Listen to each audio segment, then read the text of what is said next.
हाय मित्रों, केम छो? मजामां। आज આપણે બનાવીશું શાહી પનીર। બહુ સરસ અને ફટાફટ બની જાય છે। એક મોટી ડુંગળી સમારી લીધી છે, એક ટામેટું સમારી લીધું છે અને કડકો બીટ લીધું છે, 2 લવિંગ લીધા છે, મરી લીધા છે, મોટી ઇલાયચી લીધી છે, એક નાની ઇલાયચી લીધી છે, જાવેત્રી લીધી છે, તજ લીધા છે, જીરું લીધું, તમાલપત્ર લીધું છે અને કાજુની પેસ્ટ લીધી છે, લસણ લીધું છે, સૂકા મરચાં લીધા છે, પનીર લીધું છે। બનાવવાની રીત ચાલુ કરશું। સૌથી પહેલાં મેં તેલ ગરમ મૂકી દીધું છે। તેલ આપણું ગરમ થાય છે। તેલ આપણું ગરમ થઈ ગયું છે તો મસાલા નાખી દઈશું।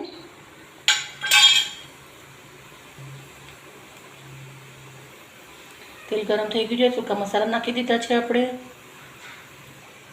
મિત્રો, આ શાક ફટાફટ બની જાય છે ને બહુ સરસ હોય છે। આ શાક મહારાજાઓના ઘરે બનતું હતું, એટલે જ્યારે યુદ્ધમાં લડવા માટે જતા ત્યારે આ શાકનું નામ કાવરજી રાખ્યું હતું। પનીરનું શાક દૂધનું બનાવીને, એટલે લડવા માટે તાકાત જોવે એટલે કંઈક તો ખાવું પડે ને, તો દૂધમાંથી પનીર બનાવીને પનીરનું શાક બનાવ્યું અને શાહી પનીર નામ પડ્યું છે આ શાકનું। લસણ નાખીશું। લસણ થોડું લાલ થયા પછી ડુંગળી નાખીશું।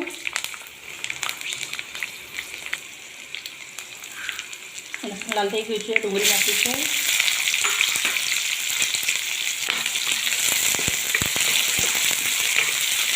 ડુંગળી થોડી ફ્રાય થવા દેવાની છે। મિત્રો, તમે જોઈ શકો છો ડુંગળીનો કલર થોડો ચેન્જ થઈ ગયો છે। હવે આપણે મરચાં નાખીશું।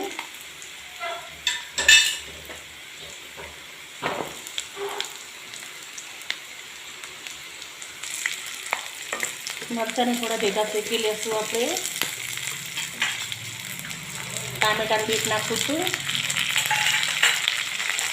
બીટ ના નાખો તો ચાલે, પણ કલર સારો આવે થોડો એના માટે મેં બીટ નાખ્યું છે। થોડું શેકાઈ જશે પછી આપણે આની ગ્રેવી બનાવવાની છે। એકદમ સિમ્પલ ને એકદમ ફટાફટ બની જાય છે આ શાક। મિત્રો, તમે જોઈ શકો છો સરસ મજાના આપણા શાક સંતરાઈ ગયા છે। ડુંગળી, ટામેટા, મસાલા બધા। હવે આપણે ગેસ બંધ કરી દઈશું અને મિક્સરમાંની ક્રશ કરીને ગ્રેવી બનાવી દઈશું, પણ આને ઠંડુ થવા દેવાનું છે પહેલાં। ઠંડુ થયા પછી જ મિક્સરમાં નાખવાનું। ઠંડુ પડી જાય પછી હું મિક્સરના અંદર। મિત્રો, તમે જોઈ શકો છો મિક્સરના અંદર પેસ્ટ કરી લીધી છે। પેસ્ટનો કલર બહુ જ સરસ મજાનો આવ્યો છે। મેં સૂકા મરચાં નાખ્યા હતા, બીટ નાખ્યા હતા એટલે આવો કલર આવ્યો છે।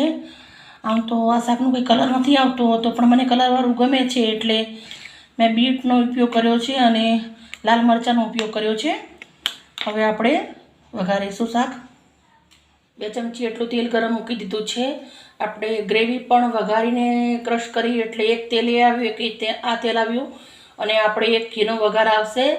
શાહી પનીર છે તો પછી એવી રીતે જ બનાવવું જોઈએ આપણે એમ, એટલે તેલ થોડું થોડું યુઝ ઓછું કરવાનું પહેલાંથી જ એમ। તેલ ગરમ થઈ રહ્યું છે આપણું। મિત્રો, જ્યારે આપણે આવી રીતે તેલ મૂક્યું હોય ને ત્યારે તમારે પનીર થોડું ફ્રાય કરવું હોય તો તમે કરી શકો છો, પણ હું નથી કરવાની। નહીં તો તમારે કરવું હોય તો આવી રીતના કઢીના અંદર જ્યારે તેલ મૂક્યું હોય ને ત્યારે તમે પનીર છે ને કરી શકો છો લાલ, પણ આપણે નથી કરવાનું। તેલ ગરમ થઈ ગયું છે। આદું લસણ સમારી લીધું છે।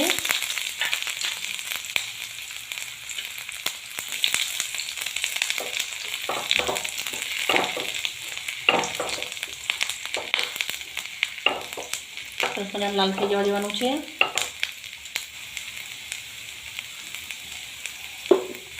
લાલ થઈ ગયું છે, કલર ચેન્જ થઈ ગયો છે।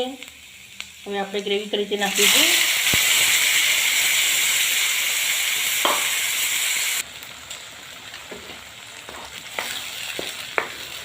મિત્રો, તમે જોઈ શકો છો કેટલો સરસ મજાની આપણી ગ્રેવી તૈયાર થઈ ગઈ છે। ગ્રેવીને આપણે સરસ મજાની શેકવાની છે એકવાર। હું અડધી ચમચી એટલે કાજુની પેસ્ટ નાખું છું, તમારે ના નાખવી હોય તો બી ચાલે।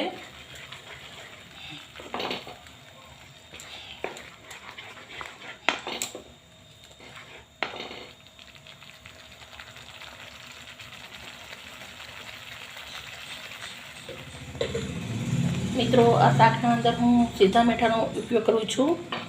તમારે જે કરવું હોય તો ચાલે. સ્વાદ પ્રમાણે મીઠું નાખવાનું છે. સીધા મીઠું નાખી દીધું છે આપણે. ગ્રેવી સરસ શેકાઈ ગઈ છે આપણી. પનીર નાખી દઈશું હવે આપણે.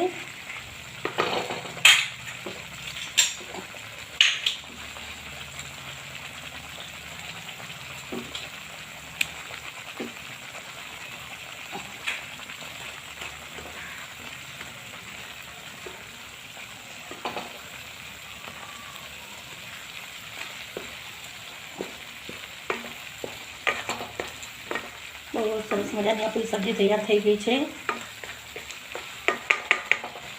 કસૂરી મેથી ધાણા નાખી દઈશું. ધાણા નાખ્યા છે, કસૂરી મેથી નાખી દઈશું. મિક્સ કરી લઈશું.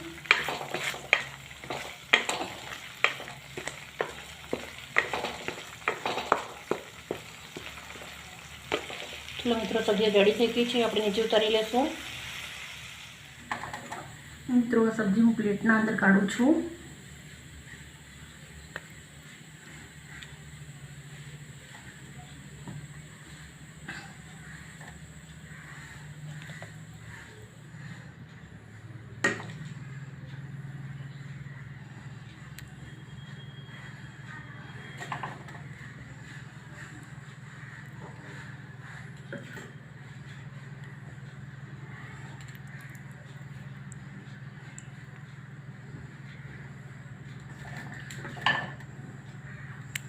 વઘાર માટે આપણે બનાવી દઈશું વઘાર એક. મિત્રો, તમે જોઈ શકો છો 2 ચમચી જેટલું ઘી લઈ લીધું છે. મેં ઘી ગરમ મૂકી દીધું છે. ઘી ગરમ થઈ રહ્યું છે.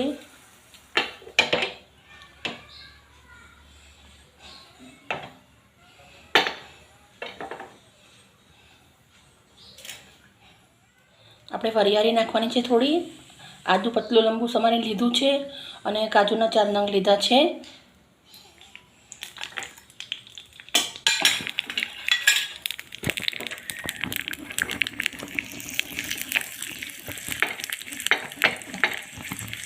વરિયાળી બહુ જ સરસ મજાનો સ્વાદ આવે છે અને વરિયાળી નાખવાથી કોઈ પણ વસ્તુ પચન થઈ જાય છે. ખાઈએ આપણે. આદું તમે આવી રીતના પતલું લાંબુ ના કાપી શકો છો. તમે વાટીને પણ નાખી શકો છો.